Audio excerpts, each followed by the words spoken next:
Hello my dear students, today we learn about aerial modifications of stem। आज हम लोग तने के वायवीय रूपांतरण के संबंध में अध्ययन करेंगे। जैसा कि प्रीवियस वीडियो में हमने आपको बताया है कि तने भ्रूण के प्रांकुर से विकसित होते हैं और प्रायः वायवीय होते हैं, और ऐसे वायवीय तने जो भूमि पर सीधा खड़ा रहते हैं, ऐसे तनों को उच्छृंस तना कहा जाता है।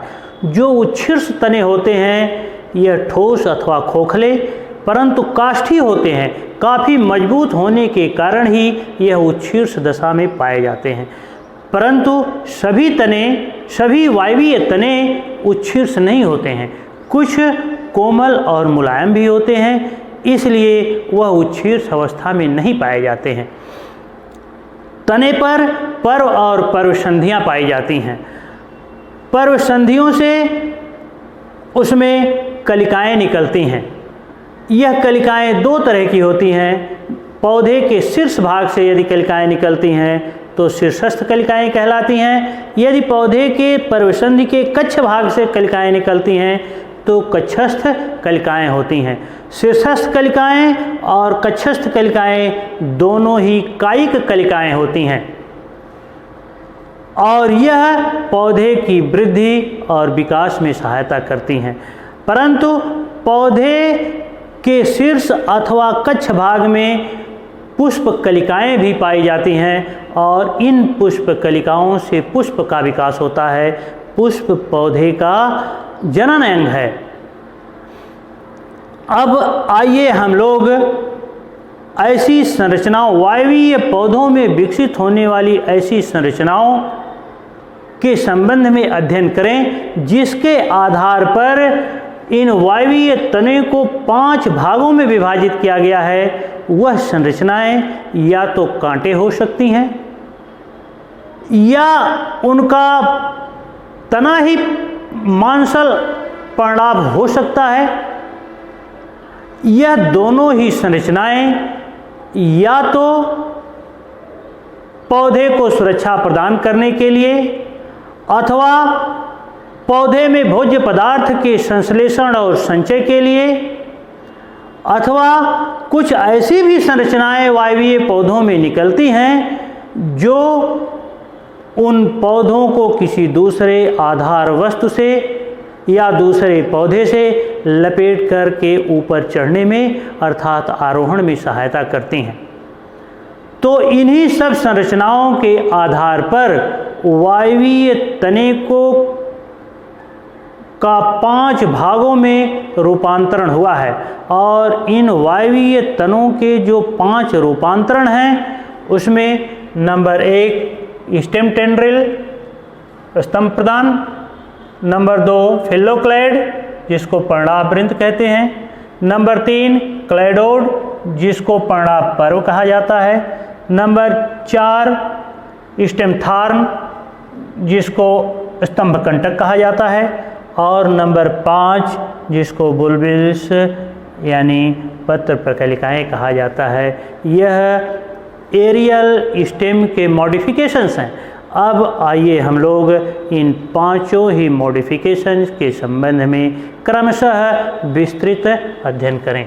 नंबर 1 स्टेम टेंड्रिल स्तंभ प्रतान। स्तंभ प्रतान यह एरियल मॉडिफिकेशन का स्टेम का रूपांतरण है, और इसमें जो इस पौधे की कायिक कलिकाएँ होती हैं वह प्रतान के रूप में रूपांतरित हो जाती हैं, स्प्रिंग जैसी संरचनाओं में रूपांतरित हो जाती हैं, और यही स्प्रिंग जैसी संरचनाएं ही टेंड्रिल्स अर्थात प्रतान कहलाती हैं। और इसी प्रतान की सहायता से यह पौधे किसी दूसरे पौधे अथवा किसी आधार वस्तु को लपेट करके ऊपर चढ़ते हैं। चूँकि यह हरे होते हैं इसलिए प्रकाश संश्लेषण क्रिया में भोज्य पदार्थ का निर्माण करते हैं, लेकिन यह कमज़ोर होते हैं, इसलिए इन पौधों की कायिक कलिकाओं से टेंड्रिल्स निकल आते हैं, स्प्रिंग जैसी संरचनाएं निकल आती हैं और यही स्प्रिंग जैसी संरचनाएं इस पौधे को आरोहण में सहायता करती हैं। जैसे अंगूर में यही स्प्रिंग जैसी संरचनाएं इस पौधे को किसी दूसरे पौधे अथवा आधार से लपेट करके ऊपर चढ़ने में सहायता करती हैं। नंबर 2, फिलोक्लेड अथवा जिसे पर्णाभवृंत कहा जाता है। इसमें मुख्य पौधा ही पत्ती की शक्ल में परिवर्तित हो जाता है और उसकी पत्तियां कांटों के रूप में परिवर्तित हो जाती हैं। जैसे अपेंशिया और यूफार्बिया में। अपेंशिया और यूफार्बिया यह फिलोक्लेड अर्थात पर्णाभवृंत का उदाहरण है। इसमें क्या होता है कि जो मुख्य पौधा होता है वह हरे रंग का और मांसल हो जाता है। जो पत्तियां होती हैं यह कांटों की शक्ल में परिवर्तित हो जाती हैं। चूँकि यह मरोद्भिद पौधा होता है, ऐसे स्थान पर पाया जाता है जहाँ जल की कमी होती है, इसलिए पत्तियां कांटों के रूप में रूपांतरित हो जाती हैं ताकि उनसे होकर वाष्पोत्सर्जन कम से कम हो।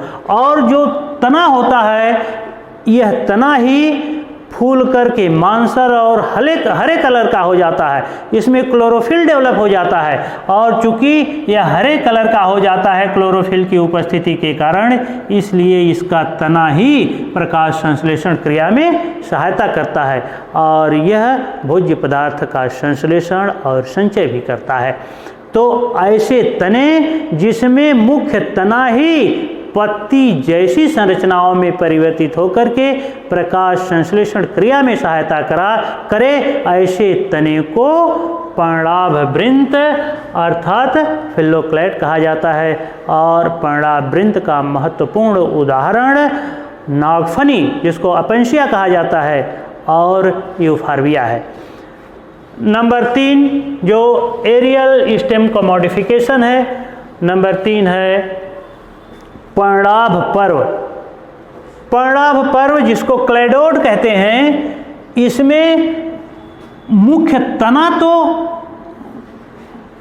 वह उसमें परिवर्तित नहीं होता है पत्ती जैसी संरचनाओं में, लेकिन इसके जो पर्व होते हैं, इस तने के जो पर्व होते हैं, यह पर्व ही पत्ती जैसी संरचनाओं में परिवर्तित हो जाते हैं, उसमें क्लोरोफिल डेवलप हो जाते हैं और यह क्लोरोफिल की उपस्थिति के कारण यह पर्व ही प्रकाश संश्लेषण क्रिया में सहायता करते हैं और भोज्य पदार्थ का संश्लेषण करते हैं।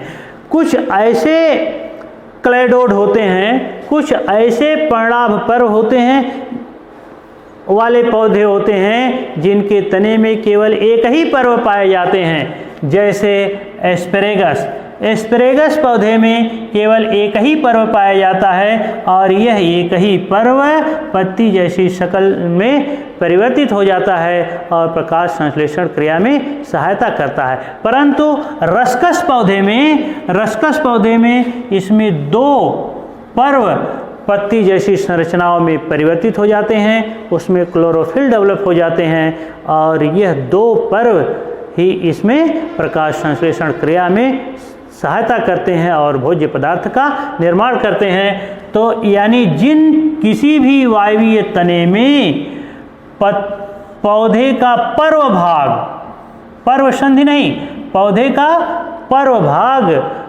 पत्ती जैसी संरचनाओं में परिवर्तित होकर के प्रकाश संश्लेषण क्रिया में सहायता करे, ऐसे पौधों को क्लेडोड अर्थात पर्णाभ पर्व कहा जाता है। और पर्णाभ पर्व का महत्वपूर्ण उदाहरण एस्पेरेगस और रस्कस का पौधा है। अब आइए हम लोग एरियल मॉडिफिकेशन का जो चौथा रूपांतरण है, जिसको स्टेम थार्न अर्थात स्तंभ कंटक कहा जाता है। यह स्तंभ कंटक पौधे के कक्षस्थ कलिकाओं से विकसित होते हैं और इनका मुख्य कार्य होता है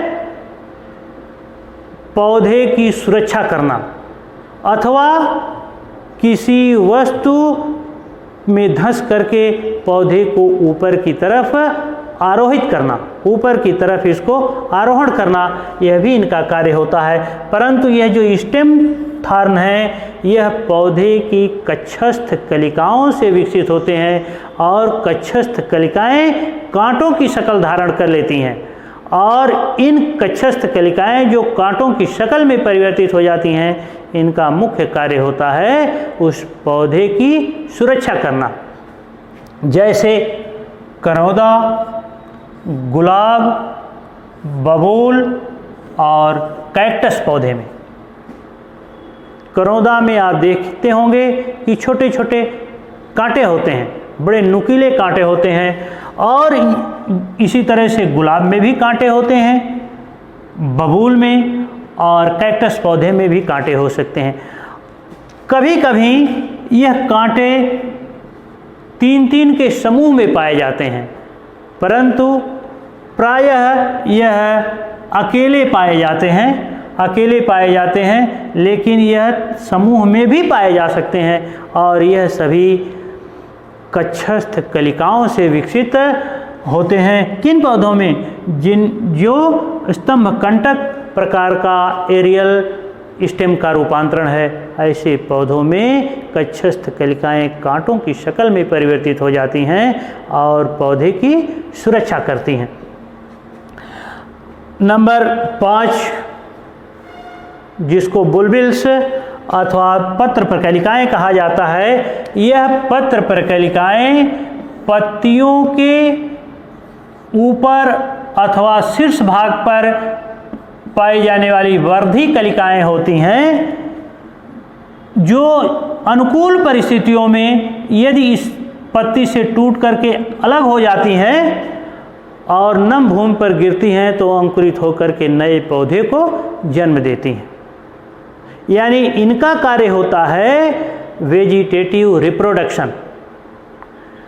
तो यह पत्र प्रकलिकाएं कुछ पौधों जैसे एगेव और डिस्कोरिया पौधे के पत्तियों के ऊपरी अथवा शीर्ष भाग पर पाई जाती हैं और अनुकूल परिस्थितियों में टूट करके पौधे से अलग हो जाती हैं और नए पौधे का वेजिटेटिव रिप्रोडक्शन द्वारा निर्माण करती हैं।